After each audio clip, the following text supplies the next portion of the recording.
Alas 5 ng madaling araw, nadatnan namin nagmi-meeting ang mga tauhan ng barangay poblasyon dito sa Mandaluyong. Naghahanda sila para sa kanilang deployment sa mga eskwelahan ngayong araw.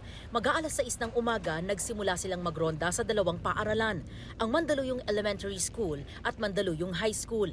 Naglabas kasi ng utos ang Department of the Interior and Local Government o DILG na kailangang magbantay ang mga barangay tanod sa mga pampublikong paaralan bilang dagdag seguridad sa gitna ng sunod-sunod na insidente ng karahasan sa mga eskwelahan. Pinatututukan din sa kanila ang pagmamando ng trapiko sa oras ng pasukan at uwian at pagpatrol sa paligid ng mga paaralan.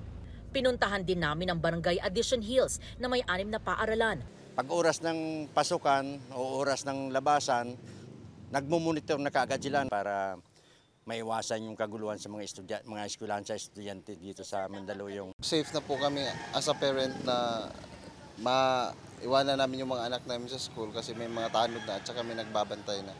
Di na po kami kabado.